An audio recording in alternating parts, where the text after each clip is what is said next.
कहा जाता है कि मानसरोवर झील का पानी अद्भुत गुणों वाला है।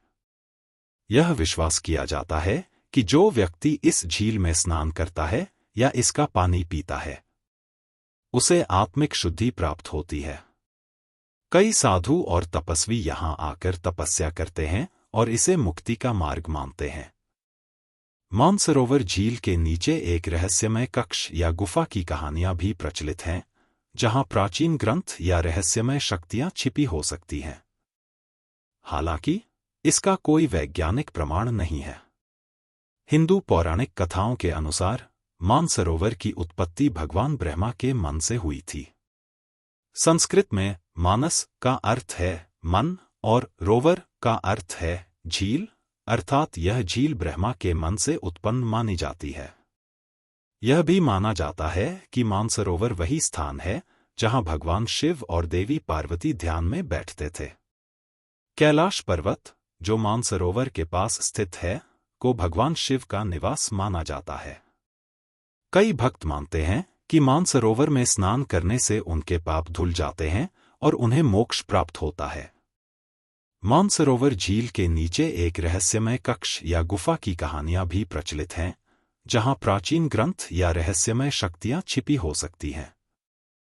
हालांकि इसका कोई वैज्ञानिक प्रमाण नहीं है। मानसरोवर झील के पास ही एक और झील है जिसे राक्षसताल कहा जाता है। यह माना जाता है कि राक्षसताल में रावण ने तपस्या की थी और भगवान शिव को प्रसन्न किया था।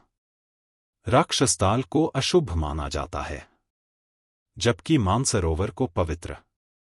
जैन धर्म के अनुसार यह वही स्थान है जहां पहले तीर्थंकर भगवान ऋषभदेव को मोक्ष प्राप्त हुआ था। बौद्ध धर्म में कैलाश पर्वत को मेरु पर्वत के नाम से भी जाना जाता है और ऐसा कहा जाता है कि भगवान बुद्ध ने यहां ध्यान किया था। बौद्ध धर्म में भी इस झील का बहुत महत्व है। कहा जाता है कि भगवान बुद्ध की मां माया देवी इस झील में स्नान करने के बाद बुद्ध की गर्भधारण से धन्य हुई थी। सिख धर्म के अनुसार मानसरोवर झील वह स्थान है जहां गुरु नानक देव जी ने ध्यान करना सीखा था। यह स्थान सिख धर्म में भी विशेष महत्व रखता है। ब्रह्मा मुहूर्त के समय सभी देवता इस झील में स्नान करने आते हैं। यह माना जाता है कि इस झील में स्नान करने से सभी पाप धुल जाते हैं और आत्मा शुद्ध हो जाती है।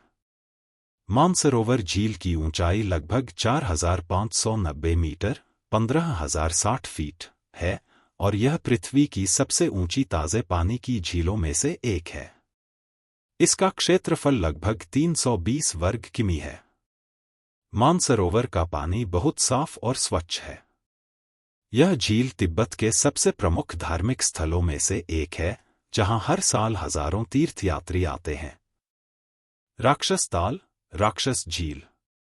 राक्षसताल, जिसे संस्कृत में राक्षस झील के रूप में जाना जाता है, को लेकर कई रहस्य और कहानियां प्रचलित हैं। कुछ मानते हैं कि इस झील में दुष्ट शक्तियां निवास करती हैं और इस झील का पानी अमंगलकारी और अशुद्ध है। इसके पानी का रंग मानसरोवर के विपरीत गहरा और काला दिखाई देता है। कुछ साधु महात्मा मानते हैं कि इस झील के नीचे एक गुप्त द्वार है, जो दूसरी दुनिया या अधोलोक, नरक तक पहुंच सकता है।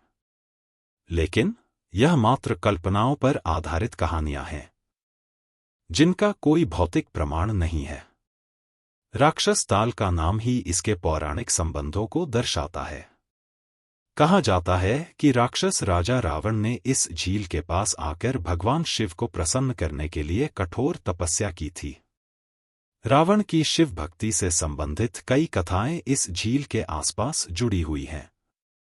एक और मिथक यह है कि राक्षसताल में स्नान या इसका पानी पीना अशुभ माना जाता है।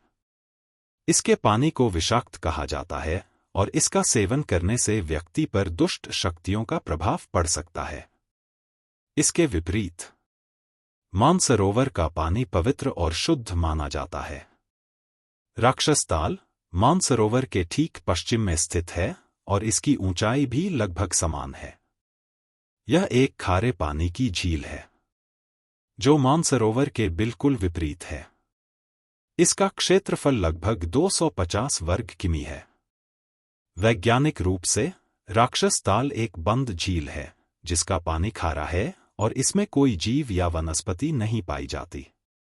इसके विपरीत मानसरोवर का पानी ताजा है और इसका उपयोग पेयजल के रूप में किया जाता है। मानसरोवर और राक्षस ताल दोनों को मिलाने वाली एक छोटी धारा है जिसे गंगा छू कहा जाता है।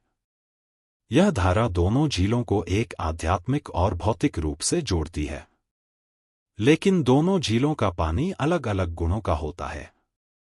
तिब्बती और भारतीय परंपराओं में इन दोनों झीलों के बीच एक धार्मिक और प्रतीकात्मक संबंध है। मानसरोवर को पवित्रता और अच्छाई का प्रतीक माना जाता है, जबकि राक्षस ताल अशुद्धता और बुराई का प्रतिनिधित्व करता है। यह द्वंद्व ब्रह्मांड में अच्छाई और बुराई के बीच संघर्ष को दर्शाता है। कुछ पुरानी कथाओं में कहा जाता है कि जब पृथ्वी पर राक्षसों का राज था तब राक्षस ताल उनके अधिपति का निवास स्थान था और यह झील उनके अशुभ कर्मों से दूषित हो गई थी। इसके विपरीत देवताओं के निवास और तपस्थल के रूप में मानसरोवर पवित्र बना रहा। मानसरोवर और राक्षस ताल दोनों का धार्मिक यात्रा कैलाश मानसरोवर यात्रा में प्रमुख स्थान है। मानसरोवर में स्नान करना और इसकी परिक्रमा करना हिंदू, जैन और बौद्ध धर्मों में अत्यधिक पुण्य का कार्य माना जाता है। बौद्ध धर्म में मानसरोवर को अनविलिंग लाइट का स्रोत माना जाता है, जबकि राक्षस ताल अज्ञान और अंधकार का प्रतीक है। हर साल मानसरोवर और राक्षस ताल तक जाने वाले तीर्थयात्रियों की संख्या बढ़ती जा रही है। हालांकि इस यात्रा को पूरा करना काफी कठिन होता है क्योंकि ये झीलें अत्यधिक ऊंचाई पर स्थित हैं और मौसम की कठिन परिस्थितियों का सामना करना पड़ता है। तिब्बत में होने के कारण भारतीय तीर्थयात्रियों को कैलाश मानसरोवर यात्रा के लिए विशेष अनुमति लेनी पड़ती है और यह यात्रा अत्यधिक धार्मिक महत्व की मानी जाती है। मानसरोवर और राक्षस ताल दोनों झीलें केवल प्राकृतिक सौंदर्य से ही नहीं बल्कि गहरे धार्मिक, सांस्कृतिक और पौराणिक महत्व से भी जुड़ी हुई हैं। जहां मानसरोवर को जीवन, प्रकाश और पवित्रता का प्रतीक माना जाता है, वहीं राक्षस ताल को मृत्यु, अंधकार और बुराई से जोड़ा जाता है। इन दोनों के बीच का द्वंद्व मानव सभ्यता के जीवन मृत्यु, अच्छाई बुराई के संघर्ष का प्रतिबिंब प्रस्तुत करता है। ऐसे ही वीडियो देखने के लिए चैनल को सब्सक्राइब करें।